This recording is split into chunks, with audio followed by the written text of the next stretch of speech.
പ്രിയപ്പെട്ടവരെ, എല്ലാവർക്കും നമസ്കാരം. കണ്ണൂർ സർവകലാശാല 4-ഇയർ അണ്ടർ ഗ്രാജുവേറ്റ് പ്രോഗ്രാമിന്റെ ഭാഗമായി ബികോം BBA വിദ്യാർത്ഥികൾക്കുള്ള സാഹിത്യവും രചനയും എന്ന 1ാം സെമസ്റ്റർ പാഠപുസ്തകത്തിലെ ആശയവിനിമയം രചനയും എന്ന മൊഡ്യൂളിലെ ഉപന്യാസ രചന, റിപ്പോർട്ട് തയ്യാറാക്കൽ, പരസ്യവാക്യ രചന, ലക്ഷ്യവാക്യ രചന, ഇത്രയും 4 കാര്യങ്ങളാണ് ഇന്നത്തെ ക്ലാസ്സിൽ നമ്മൾ കേൾക്കുന്നത്. എല്ലാവർക്കും ഇന്നത്തെ ക്ലാസ്സിലേക്ക് ഹൃദ്യമായ സ്വാഗതം. ആദ്യം നമ്മൾ കാണുന്നത് ഉപന്യാസ രചനയെ കുറിച്ചാണ്. നമ്മളൊക്കെ ധാരാളം ഉപന്യാസങ്ങൾ പരീക്ഷയ്ക്കൊക്കെ എഴുതുന്നതാണ്, പരീക്ഷയ്ക്ക് എഴുതാറുണ്ട്, അല്ലാതെ മത്സരങ്ങൾക്കും ഒക്കെ നമ്മൾ ഉപന്യാസങ്ങൾ രചിക്കുന്നതാണ്. അപ്പോൾ എന്താണ് ഈ ഉപന്യാസം എന്ന് പറയുന്നത്? നമ്മൾ ഉപന്യാസത്തെ കുറിച്ച് നമ്മൾ ഇന്ന് ചിന്തിക്കുകയാണ്. ഉപന്യാസം എന്ന് പറയുമ്പോൾ ഏതെങ്കിലും ഒരു വിഷയത്തെ ആധാരമാക്കി വ്യക്തവും ആധികാരികവുമായി തയ്യാറാക്കുന്ന ഗദ്യരചനയാണ് നമ്മൾ ഉപന്യാസം എന്ന് പറയുന്നത്. അതായത് ഏതെങ്കിലും ഒരു വിഷയത്തെ എടുത്ത് അതിനെക്കുറിച്ച് വ്യക്തമായിട്ടും ആധികാരികമായിട്ടും നമ്മൾ തയ്യാറാക്കുന്ന ഗദ്യരചനയാണ് നമ്മൾ ഉപന്യാസം എന്ന് പറയുന്നത്. ഇനി ഈ ഉപന്യാസ എന്നത് ഉടലെടുത്തത് ഫ്രഞ്ച് സാഹിത്യത്തിൽ നിന്നാണ്. അതായത് മിഷേൽ ഡി മുണ്ടൈൻ എന്ന വ്യക്തിയാണ് ഈ ഉപന്യാസത്തിന്റെ ആരംഭകൻ എന്നറിയപ്പെടുന്നത്. പിന്നീട് അതൊരു പാശ്ചാത്യ സാഹിത്യത്തിലേക്ക് വരികയും അവിടെ നിന്നൊക്കെയാണ് നമ്മളൊരു മലയാള സാഹിത്യത്തിലേക്കൊക്കെ ഉപന്യാസ രചനയെ കുറിച്ചൊക്കെയുള്ള ചിന്തകളൊക്കെ കടന്നു വരികയും ചെയ്യുന്നത്. ഇനി ഈ ഉപന്യാസത്തെ പലതായിട്ട് നമ്മൾ തരംതിരിക്കുന്നുണ്ട്. 1 ആത്മനിഷ്ഠം, 2 വസ്തുനിഷ്ഠം, 3 ശാസ്ത്രീയം, 4 നിരൂപണപരം, 5 ചിന്താപ്രധാനം, 6 നർമ്മപ്രധാനം. ഇങ്ങനെ 6ആയിട്ട് ഉപന്യാസത്തെ തരംതിരിക്കേണ്ടത്. ഇത് മാത്രമല്ല, ഇതിനേക്കാളും കൂടുതലായിട്ട് വേർതിരിവുകളും ഉണ്ട്. എങ്കിലും നമ്മൾ പ്രധാനമായിട്ട് ഈ 6 കാര്യങ്ങൾ ഓർത്തിരിക്കുക. ഇനി നമ്മൾ ഈ ഉപന്യാസം രചിക്കുമ്പോൾ ഈ ഉപന്യാസത്തിൽ ഉണ്ടായിരിക്കേണ്ട 5 ഗുണങ്ങളുണ്ട്. അത് നമ്മൾ കൃത്യമായിട്ട് ഓർത്തിരിക്കണം. നമ്മൾ ടെക്സ്റ്റ് ബുക്കിൽ അത് വളരെ വിശദമായിട്ട് കൊടുത്തിട്ടുണ്ട്.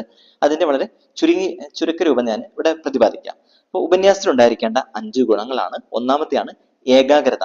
അതായത് ഏകാഗ്രത എന്ന് പറയുമ്പോൾ ഏത് വിഷയത്തെയാണോ ഉപന്യാസത്തിൽ അവതരിപ്പിക്കുന്നത് അതിനെക്കുറിച്ച് നമുക്ക് വ്യക്തമായിട്ടുള്ള കൃത്യമായിട്ടുള്ളൊരു ധാരണ ഉണ്ടാകണം. അതാണ് ഉപന്യാസത്തിൽ ഉണ്ടായിരിക്കേണ്ട ഒന്നാമത്തെ ഗുണം എന്ന് പറയുന്നത്. ഏകാഗ്രത എന്നതാണ് ഉപന്യാസത്തിന്റെ ഒന്നാമത്തെ ഗുണം.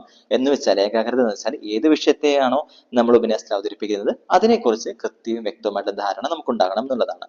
ഇനി ഉപന്യാസത്തിൽ ഉണ്ടായിരിക്കേണ്ട രണ്ടാമത്തെ ഗുണം എന്ന് പറയുന്നത് പൂർവാപര ബന്ധം. എന്ന് വെച്ചാൽ അവതരിപ്പിക്കുന്ന വിഷയം എങ്ങനെ ആരംഭിച്ച് ഏത് ദിശയിലൂടെ സഞ്ചരിച്ച് എവിടെ അവസാനിപ്പിക്കണമെന്ന് ധാരണ ഉണ്ടായിരിക്കണം. നമുക്കറിയാം, ചിലപ്പോൾ നമ്മൾ ചില പ്രസംഗങ്ങളോ ക്ലാസ്സുകളോ അല്ലെങ്കിൽ എഴുത്തുകളോ ഒക്കെ ഉപന്യാസങ്ങളൊക്കെ നമ്മൾ പെട്ടെന്ന് തുടങ്ങും, നല്ല ഭംഗിയായിട്ട് തുടങ്ങും. പക്ഷെ പിന്നീട് എന്തൊക്കെ എഴുതണം, എങ്ങനെ അവസാനിപ്പിക്കണം എന്ന് നമുക്ക് അറിയാതെ വരും. അത് പാടില്ല. മറിച്ച് പൂർവാപര ബന്ധം എന്ന് വെച്ചാൽ ഉപന്യാസത്തിൽ എന്ത് വിഷയം അവതരിപ്പിക്കുന്ന ആ വിഷയം എങ്ങനെ ആരംഭിച്ച് എങ്ങനെ ഏത് ദിശയിലൂടെ സഞ്ചരിച്ച് എവിടെ അവസാനിപ്പിക്കണം എന്ന ധാരണ ഉപന്യാസം രചിക്കുന്ന ആൾക്ക് ആദ്യമേ തന്നെ ഉണ്ടാകണം. ഇനി ഉപന്യാസത്തിൽ ഉണ്ടായിരിക്കേണ്ട മൂന്നാമത്തെ ഗുണമാണ് സംക്ഷിപ്തത എന്ന് പറയുന്നത്. സംക്ഷിപ്തത എന്ന് പറഞ്ഞാൽ അവതരിപ്പിക്കാൻ പോകുന്ന വിഷയത്തിന്റെ ഗൗരവവും പ്രസക്തിയും മനസ്സിലാക്കി ഉപന്യാസത്തിന്റെ ദൈർഘ്യം നിശ്ചയിക്കുക. അതായത് നല്ല കാലിക പ്രസക്തമായിട്ടുള്ള വളരെ ഗൗരവമേറിയ വിഷയമാണെങ്കിൽ അതിനനുസരിച്ച് അതിന്റെ ദൈർഘ്യം നമ്മൾ നിശ്ചയിക്കണം. അതായത് നമ്മൾ എടുക്കുന്ന വിഷയത്തിന്റെ അതിന്റെ പ്രസക്തി ഗൗരവം എന്താണെന്ന് മനസ്സിലാക്കി അതിനനുസരിച്ച് വേണം ആ വിഷയം അവതരിപ്പിക്കാൻ വേണ്ടിയിട്ട്. ഉപന്യാസത്തിൽ ഉണ്ടായിരിക്കേണ്ട ഗുണങ്ങളിലെ 4ാമത്തെ ഗുണം എന്ന് പറയുന്നത് ശൈലിയാണ്. ശൈലി എന്ന് പറഞ്ഞാൽ ഏതൊരു സാധാരണക്കാരനും മനസ്സിലാകുന്ന ശൈലി നമ്മൾ സ്വീകരിക്കണം. നമുക്കൊരു കുറച്ച് നല്ല അറിവുണ്ടെന്ന് വിചാരിച്ചിട്ട് നമ്മളത് കടുകട്ടി പദപ്രയോഗങ്ങളിലൂടെ മറ്റുള്ളവർക്ക് മനസ്സിലാകാത്ത രീതിയിൽ ഒരിക്കലും ഉപന്യാസം രചിക്കരുത്. ഏതൊരു സാധാരണക്കാരനും, വായിക്കാൻ അറിയുന്ന ഏതൊരു സാധാരണക്കാരനും അത് മനസ്സിലാകാവുന്ന രീതിയിൽ വേണം നമ്മൾ ഒരു ഉപന്യാസം രചിക്കാൻ. അതാണ് ശൈലിയിൽ പറയുന്നത്. ഉപന്യാസത്തിൽ ഉണ്ടായിരിക്കേണ്ട 5 ഗുണങ്ങളിൽ അവസാനത്തെയാണ് 5ാമത്തെയാണ് വ്യക്തിത്വം എന്ന് പറയുന്നത്. എന്ന് വെച്ചാൽ ഉപന്യാസ രചയിതാവിന്റെ വ്യക്തിപരമായ നിലപാടുകൾ അവതരിപ്പിക്കുക. അതായത് ഉപന്യാസത്തിൽ എന്ത് വേണം? ഇപ്പൊ ഞാനൊരു ഉപന്യാസം രചിക്കുമ്പോൾ എൻ്റെ വ്യക്തിപരമായിട്ട് നിലപാടുകൾ ഉപന്യാസത്തിൽ ഞാൻ അവതരിപ്പിക്കാൻ വേണ്ടിയിട്ട് ശ്രദ്ധിച്ചിരിക്കണം. ഇത്രയാണ് ഉപന്യാസത്തിൽ ശ്രദ്ധിക്കേണ്ട 5 ഗുണങ്ങൾ എന്ന് പറയുന്നത്. 1 ഏകാഗ്രത, 2 പൂർവാപര ബന്ധം, 3 സംക്ഷിപ്തത, 4 ശൈലി, 5 വ്യക്തിത്വം. അടുത്തതായി നമ്മൾ കാണുന്നത് ഉപന്യാസത്തിന്റെ ക്രമത്തെ കുറിച്ചാണ്. ഉപന്യാസത്തിൽ പ്രധാനമായിട്ടും 3 കാര്യങ്ങളാണ് ക്രമത്തിൽ നമ്മൾ ശ്രദ്ധിക്കേണ്ടത്. 1 പ്രതിപാദ്യം, 1 ആമുഖം, 2 പ്രതിപാദ്യം, 3 ഉപസംഹാരം. ഈ 3 കാര്യങ്ങളാണ്, 3 രീതിയിലാണ് ഉപന്യാസത്തിന്റെ ക്രമം എന്ന് പറയുന്നത്. ആദ്യമേ വേണ്ടത് ഉപന്യാസത്തിന് വേണ്ടത് നമ്മളൊരു തലക്കെട്ട് കൊടുക്കണം. തലക്കെട്ട് കൊടുത്തതിന് ശേഷം നമ്മൾ അതിന്റെ ആദ്യത്തെ ഭാഗമാണ് ആമുഖം എന്ന് പറയുന്നത്. ഈ ആമുഖത്തിൽ എന്തിനെ കുറിച്ചാണോ എഴുതാൻ പോകുന്നത് അത് ഇവിടെ വ്യക്തമാക്കണം. എന്താണോ ഞാൻ ഇതിൽ കൈകാര്യം ചെയ്യാൻ പോകുന്ന വിഷയം അതെന്താണെന്ന് ആമുഖത്തിൽ പ്രതിപാദിച്ചിരിക്കണം. രണ്ടാമത്താണ് ഉപന്യാസത്തിന്റെ ക്രമത്തിൽ രണ്ടാമത് വരുന്നതാണ് പ്രതിപാദ്യം എന്ന് പറയുന്നത്. ഇവിടെ തന്റെ ആശയങ്ങൾ, അതായത് എഴുതുന്ന ആളുടെ ആശയങ്ങൾ ആ ആളെ വിവരിക്കുക. ഇപ്പൊ ഞാനൊരു ഉപന്യാസം എഴുതുമ്പോൾ ഞാൻ ആമുഖത്തിൽ അതിനെക്കുറിച്ച് പരാമർശിച്ചതിന് ശേഷം പ്രതിപാദ്യത്തിൽ എന്റെ ആശയങ്ങൾ ചേർക്കുന്നു.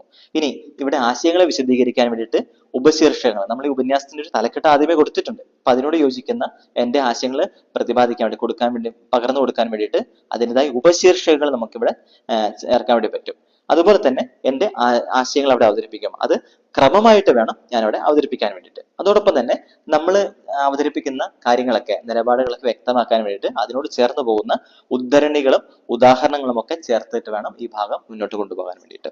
ഇനി ഉപന്യാസ ഘടനയിൽ, ഉപന്യാസത്തിന്റെ ക്രമത്തിൽ അവസാനത്തെ ഭാഗം എന്ന് പറയുന്നത് ഉപസംഹാരം എന്ന് പറയുന്നതാണ്. അപ്പൊ പ്രതിപാദ്യ ഭാഗത്ത്, അതായത് നമ്മൾ വ്യക്തമായിട്ട് അവതരിപ്പിച്ച ഭാഗത്ത് എന്തൊക്കെ പറഞ്ഞിട്ടുണ്ട് അതിനെയെല്ലാം സംഗ്രഹിച്ച് എഴുതുന്നതാണ് ഉപസംഹാര ഭാഗം എന്ന് പറയുന്നത്. അപ്പൊ ഇതാണ് ഉപന്യാസത്തിന്റെ ക്രമം എന്ന് പറയുന്നത്. ഒരു ഹെഡിങ് വേണം, അതിനുശേഷമുള്ള 3 കാര്യങ്ങൾ എന്ന് പറയുന്നത് ആമുഖം, പ്രതിപാദ്യം, ഉപസംഹാരം എന്നുള്ളതാണ്. അപ്പൊ ഇത്രയാണ് ഉപന്യാസത്തെ കുറിച്ച് പറയാൻ വേണ്ടിയിട്ടുള്ളത്. അടുത്തത് റിപ്പോർട്ട് തയ്യാറാക്കൽ. നമുക്കറിയാം ഈ ഉപന്യാസം നമുക്ക് എല്ലാവർക്കും എഴുതാൻ വേണ്ടി പറ്റും. പക്ഷെ റിപ്പോർട്ട് എന്ന് പറയുന്നത്, ഉപന്യാസം എന്തിനെ കുറിച്ച് നമുക്ക് എഴുതാൻ വേണ്ടി പറ്റും. റിപ്പോർട്ട് എന്ന് പറയുന്നത് ഔദ്യോഗിക മേഖലയിലാണ് പ്രധാനമായിട്ടും റിപ്പോർട്ടുകൾ ആവശ്യമായിട്ട് വരുന്നത്. നമ്മളൊരു സാധാരണ വെറുതെ ഇങ്ങനെ കാര്യങ്ങൾ എഴുതാനുള്ളതല്ല. റിപ്പോർട്ട് എന്ന് പറയുന്നത് ഔദ്യോഗിക മേഖലകളിൽ അത് ഔദ്യോഗികമായിട്ട് തന്നെ നമ്മൾ തയ്യാറാക്കുന്നതിനാണ് നമ്മൾ റിപ്പോർട്ടുകൾ എന്ന് പറയുന്നത്. അതിന് നമ്മൾ റിപ്പോർട്ടിലേക്ക് കടന്നു വരുമ്പോൾ നമുക്കറിയാം റിപ്പോർട്ടുകൾ സാഹചര്യങ്ങൾക്കനുസരിച്ച് തയ്യാറാക്കുന്ന രീതിയിൽ മാറ്റം വരുത്താൻ വേണ്ടി പറ്റും. അതായത് എല്ലാ റിപ്പോർട്ടും ഒരുപോലെ ആയിരിക്കണം എന്നില്ല. സാഹചര്യങ്ങൾക്കനുസരിച്ച് റിപ്പോർട്ടിൽ മാറ്റം വരാനുള്ള സാധ്യതകളുണ്ട്. അതുകൊണ്ട് തന്നെ നിയതമായിട്ടൊരു ചട്ടക്കൂട്, ഇങ്ങനെ റിപ്പോർട്ട് ഇങ്ങനെ ആയിരിക്കണം നമുക്ക് പറഞ്ഞു വെക്കാൻ വേണ്ടി പറ്റില്ല. ഉപന്യാസമാകുമ്പോൾ നമുക്ക് പറയാം ഇങ്ങനെ അതിന് ആമുഖം വേണം, പ്രതിപാദ്യം വേണം, ഉപസംഹാരം വേണം, നമുക്ക് പറഞ്ഞു വെക്കാം. പക്ഷെ റിപ്പോർട്ട് എടുക്കുമ്പോൾ അത് കൃത്യമായിട്ട് ഇങ്ങനെ ആയിരിക്കണം എന്നൊരു ചട്ടക്കൂട് റിപ്പോർട്ടിനെ കുറിച്ച് നമുക്ക് പറയാൻ വേണ്ടി പറ്റില്ല. കാരണം സാഹചര്യങ്ങൾക്കനുസരിച്ച് റിപ്പോർട്ടുകൾക്ക് മാറ്റം വരാൻ വേണ്ടിയിട്ട് കഴിയും.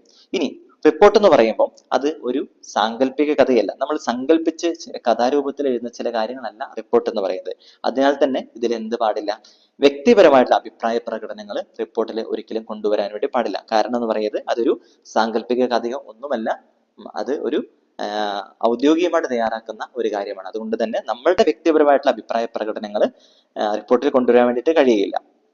ഇനി എന്തിനെ ആസ്പദമാക്കിയാണ് റിപ്പോർട്ട് തയ്യാറാക്കുന്നത് നമ്മൾ അറിഞ്ഞിരിക്കണം. അതായത് റിപ്പോർട്ട് തയ്യാറാക്കുന്നത് ഒരു കാര്യത്തെക്കുറിച്ച് റിപ്പോർട്ട് തയ്യാറാക്കുമ്പം ആ റിപ്പോർട്ട് തയ്യാറാക്കുന്ന ആ ചടങ്ങിനിടെ നടന്ന കാര്യങ്ങൾ, തീരുമാനങ്ങൾ തുടങ്ങിയ കാര്യങ്ങളെല്ലാം ഈ റിപ്പോർട്ടിൽ വളരെ വ്യക്തമായിട്ട് തന്നെ അവതരിപ്പിച്ചിരിക്കണം.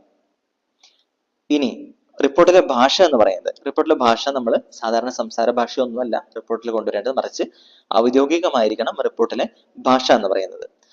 ഇനി റിപ്പോർട്ടുകൾ, പലവിധ റിപ്പോർട്ടുകളുണ്ട്. ഉദാഹരണമായിട്ട് അക്കാദമിക് റിപ്പോർട്ടുകളുണ്ട്, ബിസിനസ് റിപ്പോർട്ടുകളുണ്ട്, ശാസ്ത്ര റിപ്പോർട്ടുകളുണ്ട്, പഠന റിപ്പോർട്ടുകൾ ഉണ്ട്. ഇങ്ങനെ പലതരത്തിലുള്ള റിപ്പോർട്ടുകളുണ്ട്. അക്കാദമിക് ആയിട്ടുള്ള കാര്യങ്ങൾക്ക് വേണ്ടിയിട്ട്, അല്ലെങ്കിൽ ബിസിനസ് സംബന്ധമായിട്ടുള്ള കാര്യങ്ങളുടെ റിപ്പോർട്ട്, ശാസ്ത്ര റിപ്പോർട്ടുകൾ, പഠന റിപ്പോർട്ട്. ഇപ്പൊ നമ്മളുടെ കോളേജുകളുടെ കാര്യങ്ങളൊക്കെ എടുക്കുമ്പോൾ കോളേജിലോ ഒക്കെയുള്ള നമ്മളുടെ ഇപ്പോൾ യൂണിയൻ ഇനാഗ്രേഷൻ കഴിഞ്ഞു, അതിന്റെ റിപ്പോർട്ട് അവതരിപ്പിക്കാറുണ്ട്. യൂണിയന്റെ വാർഷികത്തിലെ കോളേജ് ഡേയുടെ അനുബന്ധിച്ച് നമ്മൾ ആ യൂണിയന്റെ 1 വർഷത്തെ പ്രവർത്തനങ്ങളുടെ റിപ്പോർട്ട് അവതരിപ്പിക്കാറുണ്ട്. സ്റ്റാഫ് മീറ്റിംഗ് കൂടുമ്പോൾ കഴിഞ്ഞ മാസത്തെ റിപ്പോർട്ട് അവതരിപ്പിക്കാറുണ്ട്. നമ്മുടെ ക്ലബ്ബുകളുടെ NSSന്റെ ഒക്കെ റിപ്പോർട്ടുകൾ നമ്മൾ അവതരിപ്പിക്കാറുണ്ട്. അവിടെയൊക്കെ എന്ന് പറഞ്ഞാൽ നമ്മുടെ വ്യക്തിപരമായിട്ടുള്ള അഭിപ്രായ പ്രകടനമല്ല, മറിച്ച് എന്താണ് നടന്ന സംഭവങ്ങളെക്കുറിച്ചും കാര്യങ്ങളെക്കുറിച്ചൊക്കെ വളരെ വ്യക്തമായിട്ട് ഔദ്യോഗികമായിട്ടാണ് നമ്മൾ അവിടെ അവതരിപ്പിക്കുന്നത്. ഇനി ഒരു റിപ്പോർട്ട് തയ്യാറാക്കുമ്പോൾ നമ്മൾ ശ്രദ്ധിക്കേണ്ട പ്രധാനപ്പെട്ട ചില കാര്യങ്ങളുണ്ട്, അതും കൂടെ നമുക്ക് സൂചിപ്പിക്കാം. അതായത് ഒരു റിപ്പോർട്ട് തയ്യാറാക്കുമ്പോൾ ഒരു അക്കാദമിക് വർഷം നടന്ന പ്രധാനപ്പെട്ട കാര്യങ്ങളെ ക്രമമായിട്ട് നമ്മൾ കുറിക്കണം. അത് നമ്മളൊന്നും വിട്ടുകളയരുത്. ഒരു അക്കാദമിക് ഇയറിലെ റിപ്പോർട്ട് നമ്മൾ തയ്യാറാക്കുമ്പോൾ ആ ഒരു വർഷം നടന്ന പ്രധാനപ്പെട്ട കാര്യങ്ങളെല്ലാം നമ്മൾ കൃത്യമായിട്ട് നമ്മൾ കുറിച്ചു വെച്ചിരിക്കണം. രണ്ടാമതായിട്ട് കവർ പേജിൽ എന്തിന്റെ റിപ്പോർട്ടാണ്, ആരാണ് അത് തയ്യാറാക്കിയതെന്ന് വ്യക്തമാക്കണം. ഇപ്പം നമ്മളൊരു ക്ലബിന്റെ എന്ന് വിചാരിക്കുക, അല്ലെങ്കിൽ കോളേജ് യൂണിയന്റെ ആണെന്ന് വിചാരിക്കുക. നവജ്യോതി കോളേജ് ചെറുപുഴ എന്ന കോളേജിലെ കോളേജ് യൂണിയന്റെ റിപ്പോർട്ട് നമ്മൾ സമർപ്പിക്കുകയാണ്. അപ്പൊ അവിടെ കവർ പേജിൽ എന്ത് ചെയ്യണം, അത് ആരാണ്, എന്തിനെ കുറിച്ചാണ്. അപ്പൊ നവജ്യോതി കോളേജ് ചെറുപുഴ യൂണിയന്റെ റിപ്പോർട്ടാണെന്നുള്ളത് അത് പ്രതിപാദിച്ചിരിക്കണം കവർ പേജിൽ. അതോടൊപ്പം തന്നെ ആരാണ് അത് തയ്യാറാക്കിയത്, അപ്പൊ യൂണിയൻ സെക്രട്ടറി തയ്യാറാക്കിയതാണ് എന്ന് ആ യൂണിയൻ സെക്രട്ടറിയുടെ പേര് അടക്കം അവിടെ അത് പ്രതിപാദിച്ചിരിക്കണം. ഇനി മൂന്നാമതായിട്ട് ഏത് ദിവസം നടന്ന സംഭവത്തിന്റെ റിപ്പോർട്ടാണ് എന്ന് ആമുഖത്തിൽ പറയണം. ഈ റിപ്പോർട്ട് നമ്മൾ അവതരിപ്പിക്കുമ്പം, അത് എഴുതുമ്പം അതിന്റെ ആമുഖത്തിൽ തന്നെ ഏത് ദിവസം നടന്ന സംഭവത്തിന്റെ റിപ്പോർട്ടാണ് അവതരിപ്പിക്കുന്നത് അല്ലെങ്കിൽ എഴുതിയിരിക്കുന്നതെന്ന് ആമുഖത്തിൽ തന്നെ പ്രതിപാദിച്ചിരിക്കണം. ഇനി ഈ റിപ്പോർട്ട് എന്തിനെ കുറിച്ചാണോ അതിന്റെ അവരുടെ മീറ്റിംഗ് ഒക്കെ നടന്നിട്ടുണ്ടായിരിക്കണം. അപ്പൊ അതിലെ ആദ്യ മീറ്റിംഗിലെ ഭാരവാഹികളെയൊക്കെ തിരഞ്ഞെടുത്തതിനെ കുറിച്ചുള്ള വിവരണങ്ങളൊക്കെ റിപ്പോർട്ടിൽ ചേർത്തിരിക്കണം. ഇനി അതുപോലെ തന്നെ ഈ റിപ്പോർട്ട് എത്ര നാൾ മുതൽ എത്ര നാൾ വരെയുള്ളതാണെന്ന് വിചാരിച്ചാൽ ആ നിർദ്ദിഷ്ട കാലയളവിൽ, ഇപ്പോൾ ഈ 2024 ജനുവരി മുതൽ 2024 നവംബർ വരെയുള്ള ഒരു ക്ലബിന്റെ പ്രവർത്തനത്തിന്റെ റിപ്പോർട്ട് അവതരിപ്പിക്കുകയാണെന്ന് വെച്ചാൽ ആ നിർദ്ദിഷ്ട കാലയളവിൽ എന്തെല്ലാം ചടങ്ങുകൾ സംഘടിപ്പിച്ചു, അതിലെ പങ്കാളിത്തം എന്നിവയെല്ലാം വ്യക്തമായിട്ട് റിപ്പോർട്ടിൽ അവതരിപ്പിക്കാൻ വേണ്ടി കൂടെ ശ്രദ്ധിക്കണം. ഇത്രയാണ് റിപ്പോർട്ടിനെ കുറിച്ച് പറയാൻ വേണ്ടിയിട്ടുള്ളത്. അടുത്തത് പരസ്യവാക്യരചന. എന്താണ് നമുക്കറിയാം, നമ്മൾ പരസ്യങ്ങൾ ധാരാളമായിട്ട് നമ്മൾ കാണുന്നുണ്ട്. നമ്മൾ ടെലിവിഷൻ തുറന്നാലും നമ്മൾ മൊബൈൽ ഫോൺ തുറന്നു കഴിഞ്ഞാലും യൂട്യൂബും എവിടെ നമ്മൾ നോക്കിയാലും പരസ്യങ്ങൾ ധാരാളമുണ്ട്. പരസ്യങ്ങൾ എന്ന് പറയുന്നത് നമ്മളെ ആകർഷിക്കുന്ന ഘടകങ്ങൾ തന്നെയാണ്. എന്താണ് ഈ പരസ്യവാക്യം എന്ന് പറയുന്നത്? പരസ്യവാക്യത്തിന്റെ ലക്ഷ്യം എന്താണ് നമ്മൾ ആദ്യം കാണുകയാണ്. പരസ്യത്തിലുള്ള ചില പ്രധാനപ്പെട്ട വാക്കുകളുണ്ടല്ലോ, അപ്പൊ അതാണ് അതിന്റെ ലക്ഷ്യം എന്താണെന്ന് നമ്മൾ കാണുകയാണ്. അതായത് ചുരുങ്ങിയ സമയത്ത് വലിയൊരു പ്രസ്ഥാനത്തിന്റെ ആശയത്തെ ആകർഷകമായി അവതരിപ്പിക്കുന്നതിനെയാണ് പരസ്യവാക്യത്തിന്റെ ലക്ഷ്യം എന്ന് പറയുന്നത്. അത് വളരെ ചുരുങ്ങിയ സമയം ഉണ്ടാവുള്ളൂ, അല്ലെങ്കിൽ വളരെ ചുരുങ്ങിയ വാക്കുകൾ ഉണ്ടായിരിക്കുള്ളൂ. അപ്പൊ അത് ഉപയോഗിച്ച് തന്നെ ഒരു വലിയൊരു പ്രസ്ഥാനത്തിന്റെ ലക്ഷ്യത്തെ ആകർഷകമായിട്ട് അവതരിപ്പിക്കുകയാണ് പരസ്യവാക്യ രചനയുടെ ലക്ഷ്യം എന്ന് പറയുന്നത്. ഇനി പരസ്യവാക്യത്തിന് ചില ഉദാഹരണങ്ങൾ നമ്മുടെ നാട്ടിൽ ഇഷ്ടംപോലെ ഉദാഹരണങ്ങൾ നമ്മൾ കാണുന്നുണ്ട്. അപ്പൊ ഒന്നാണ് മിൽമയുടെ ഒന്ന് രണ്ട് ഉദാഹരണങ്ങളുണ്ട്. മിൽമ, അതായത് മിൽമ അടുത്തിടെ കുറച്ച് നാളുകൾക്ക് മുമ്പ് രൂപപ്പെടുത്തിയ അവരുടെ ഒരു പരസ്യവാക്യമാണ് ചിലോൽത് ശരിയാവും ചിലോൽത് ശരിയാവൂല, പക്ഷേങ്കിൽ ചായ എല്ലാവർക്കും ശരിയാവും പാൽ മിൽമയാണെങ്കിൽ എന്ന് പറഞ്ഞ ഒരു വാക്യമുണ്ട്. ഇവിടെ ഈ മിൽമയുടെ ഈ ഒരു പരസ്യവാക്യത്തിൽ, അതായത് മിൽമ പാലിനെ പ്രൊമോട്ട് ചെയ്യാൻ വേണ്ടി അവർ തയ്യാറാക്കിയിരിക്കുകയാണ്. മറ്റൊന്ന് മിൽമയുടെ തന്നെ വേറൊരു പരസ്യവാക്യമുണ്ട്, മിൽമ കേരളം കണി കണ്ടുണരുന്ന നന്മ.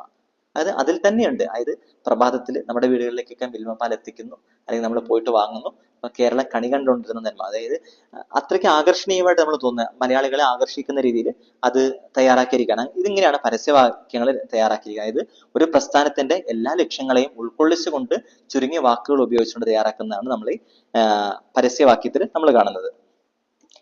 ഇങ്ങനെ ഈ പരസ്യവാക്യങ്ങൾ നിർമ്മിക്കുന്നത്, അതായത് അത് എന്തിനു വേണ്ടിയിട്ടാണെന്ന് വിചാരിച്ചാൽ ഒരു കമ്പനി അതിന്റെ ഉൽപ്പന്നത്തെ വിപണിക്ക് അത് വിപണിയിലേക്ക് ഇറങ്ങിയെങ്കിൽ മാത്രമേ ആളുകൾ വാങ്ങുള്ളൂ. വിപണിക്ക് പരിചയപ്പെടുത്താൻ വേണ്ടിയിട്ടാണ് പരസ്യങ്ങളെല്ലാം നിർമ്മിക്കുന്നത്. അതുപോലെ തന്നെ ഉപഭോക്താക്കളൊക്കെ സ്വാധീനിച്ച് ഉൽപ്പന്നം വാങ്ങാൻ വേണ്ടി പ്രേരിപ്പിക്കുകയാണ് പരസ്യത്തിലൂടെ ചെയ്യുന്നത്. അപ്പൊ ഒരു പരസ്യമില്ലെങ്കിൽ നമ്മളൊരു ഉൽപ്പന്നത്തെ കുറിച്ച് നമ്മളൊന്നും അറിയുന്നൊന്നുമില്ല. മറിച്ച് ടിവിയിലും ഒക്കെ നമ്മൾ നിരന്തരമായിട്ട് പരസ്യം കാണുമ്പോൾ നമ്മളെ അത് ആകർഷിക്കുകയാണ്. അപ്പൊ ആകർഷിച്ച് ആ ഉൽപ്പന്നം വാങ്ങാൻ വേണ്ടിയിട്ട് നമ്മളൊക്കെ പ്രേരിപ്പിക്കുന്നു. അങ്ങനെയാണ് പരസ്യവാക്യങ്ങൾ രചിക്കപ്പെടുന്നത്. ഇനി ഈ വാക്യരചനയിൽ ശ്രദ്ധിക്കേണ്ട ചില കാര്യങ്ങളുണ്ട്. അത് ഏതൊക്കെയാണെന്നാണ്.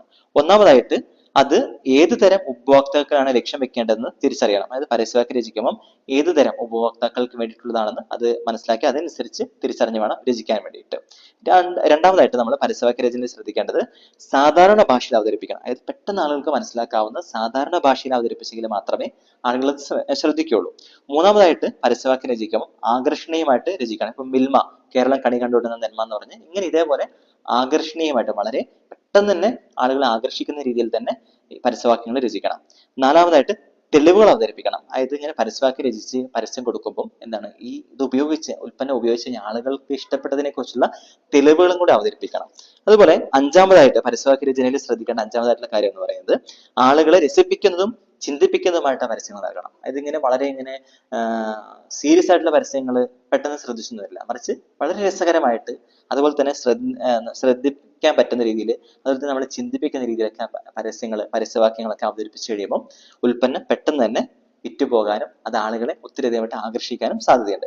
ഇത്രയുമാണ് പരസ്യവാക്യ രചന നമ്മൾ കാണുന്നത്. അടുത്തതായിട്ട് അവസാനമായിട്ട് നമ്മൾ കാണുന്നത് ലക്ഷ്യവാക്യ രചന. അതായത് ലക്ഷ്യവാക്യം എന്ന് വെച്ചാൽ അതിനുള്ള ഇംഗ്ലീഷ് വാക്കാണ് മോട്ടോ എന്ന് പറയുന്നത്. നമ്മൾ സ്ഥാപനങ്ങൾക്കും എല്ലാത്തിനും നമ്മൾ ഓരോ മോട്ടോ ഉണ്ട്. നമ്മുടെ വ്യക്തിപരമായ പേഴ്സണൽ ലൈഫിന് പോലും നമ്മുടെ വ്യക്തിപരമായ ജീവിതത്തിന് പോലും നമ്മളൊരു ലക്ഷ്യവാക്യങ്ങൾ അല്ലെങ്കിൽ മോട്ടോ നമ്മൾ തയ്യാറാക്കാറുണ്ട്. ഇത് ലക്ഷ്യവാക്യം എന്ന് പറഞ്ഞാൽ ഒരു സ്ഥാപനത്തിന്റെയോ സംഘടനയുടെയോ പ്രവർത്തന ഉദ്ദേശത്തെ കുറിക്കുന്നതാണ് ലക്ഷ്യവാക്യം എന്ന് പറയുന്നത്. ഒരു സ്ഥാപനം അല്ലെങ്കിൽ ഒരു സംഘടന അത് എന്തിനു വേണ്ടി പ്രവർത്തിക്കുന്നു, അതിന്റെ ലക്ഷ്യം എന്താണെന്ന് കാണിക്കാൻ വേണ്ടിയിട്ടാണ് ലക്ഷ്യവാക്യങ്ങൾ നിർമ്മിക്കുന്നത്. ഈ ലക്ഷ്യവാക്യം എന്ന് പറയുന്നത് വളരെ ഹ്രസ്വവും ആകർഷണീയമായിട്ടുള്ളതായിരിക്കണം ഈ ലക്ഷ്യവാക്യം എന്ന് പറയുന്നത്. അതായത് ഒത്തിരി നീണ്ടുപോയ വലിച്ച് ഒരു 4-5 വാക്യങ്ങൾ ഉൾക്കൊള്ളുന്ന അല്ലെങ്കിൽ 4-5 സെന്റൻസ് ഉള്ള ലക്ഷ്യവാക്യമാകരുത്, മറിച്ച് വളരെ ലളിതമായിട്ടുള്ളതായിരിക്കണം, വളരെ ചുരുക്കി എഴുതുന്ന ഹ്രസ്വമായിട്ടുള്ളതായിരിക്കണം ലക്ഷ്യവാക്യം എന്ന് പറയുന്നത്. ഈ ലക്ഷ്യവാക്യത്തിലൂടെ ഒരു സ്ഥാപനത്തിന്റെ സ്ഥാപന ഉദ്ദേശം വിവരിക്കുക ചെയ്യുന്നത്. അതായത് എന്തിനു വേണ്ടിയിട്ട് ഒരു സ്ഥാപനം സ്ഥാപിക്കപ്പെട്ടിരിക്കുന്നു എന്ന ലക്ഷ്യവാക്യത്തിലൂടെ നമുക്ക് തിരിച്ചറിയാൻ വേണ്ടിയിട്ട് കഴിയും. ഇനി ഇത് ലക്ഷ്യവാക്യം തയ്യാറാക്കേണ്ടത് വളരെ കാച്ചിക്കുറുക്കിയ വാക്കുകളിലൂടെ നല്ല ആകർഷണീയമായിട്ട് അവതരിപ്പിക്കുമ്പോഴാണ് ലക്ഷ്യവാക്യം എല്ലാവരിലേക്കും എത്തുന്നതും ആളുകൾ അത് മനസ്സിലാക്കി ഒരു സ്ഥാപനത്തിലേക്കോ ഒക്കെ കടന്നു വരാനൊക്കെ ഇടയാകുന്നത്. ഈ ലക്ഷ്യവാക്യങ്ങൾക്ക് ചില ഉദാഹരണങ്ങൾ എന്ന് പറയുന്നത് വിശ്വഭാരതി സർവകലാശാല, രവീന്ദ്രനാഥ ടാഗോറിന്റെയൊക്കെ വിശ്വഭാരതി സർവകലാശാല, അതിന്റെ ലക്ഷ്യവാക്യം എന്ന് പറയുന്നത് എത്ര വിശ്വം ഭവതേക്യനീടം, അതായത് ലോകം ഒരു പക്ഷിക്കൂട്ടിലേക്ക് ചുരുങ്ങുക, അതായത് അറിവിലൂടെ ലോകം ഒന്നായി തീരുക എന്നുള്ള അർത്ഥമൊക്കെ വിവരിക്കുന്ന രീതിയിൽ എത്ര വിശ്വം ഭവതേക്യനീയടം എന്ന ഒരു ലക്ഷ്യവാക്യം. കേരള പോലീസിന്റെ മൃദുഭാവി ദൃഢകൃത്യ എന്ന ഒരു ലക്ഷ്യവാക്യമുണ്ട്. അതായത് മൃദുഭാവത്തോടുകൂടെ വളരെ ദൃഢമായിട്ട് തന്നെ തങ്ങളുടെ ഡ്യൂട്ടി ചെയ്ത് തീർക്കാനുള്ള ആ ഒരു ഇത്. ഇങ്ങനെ നമുക്ക് ഒത്തിരിയേറെ ഇപ്പോൾ നവജ്യോതി കോളേജ് ചെറുപുഴ അതിന് ലക്ഷ്യമാക്കി എടുത്തു കഴിഞ്ഞാൽ ലൈറ്റഡ് ടു എൻലൈറ്റഡ്. ഇങ്ങനെ വിദ്യാഭ്യാസ സ്ഥാപനങ്ങൾക്ക്, മറ്റ് സർക്കാർ സ്ഥാപനങ്ങൾക്ക്, അതുപോലെ തന്നെ എന്താ പറയുക മറ്റ് സംഘടനകൾക്ക് എല്ലാറ്റിനും അവരവരുടേതായ ലക്ഷ്യവാക്യങ്ങളുണ്ട്. ഇത്രയുമാണ് ലക്ഷ്യവാക്യത്തെക്കുറിച്ച് പറയാൻ വേണ്ടിയിട്ടുള്ളത്. നമ്മൾ ഇന്നത്തെ ക്ലാസ്സിൽ കേട്ടത് പ്രധാനമായിട്ടും ഉപന്യാസ രചന, റിപ്പോർട്ട് തയ്യാറാക്കൽ, പരസ്യവാക്യ രചന, ലക്ഷ്യവാക്യ രചന തുടങ്ങിയ കാര്യങ്ങളാണ്. ക്ലാസ് വളരെ ശ്രദ്ധിച്ച് കേൾക്കുക. ഹ്രസ്വമായിട്ട് ലളിതമായിട്ടാണ് ക്ലാസ്സിൽ അവതരിപ്പിച്ചിരിക്കുന്നത്. ഇതോടൊപ്പം തന്നെ ക്ലാസ് കേട്ട് ടെക്സ്റ്റ് ബുക്കും കൂടെ വായിച്ചു കഴിയുമ്പോൾ നമുക്ക് കൃത്യമായിട്ട് എല്ലാം മനസ്സിലാകും. എല്ലാവരും നന്നായിട്ട് പഠിക്കുക. എല്ലാവർക്കും എല്ലാവിധ വിജയാശംസകളും നേരുന്നു. നന്ദി.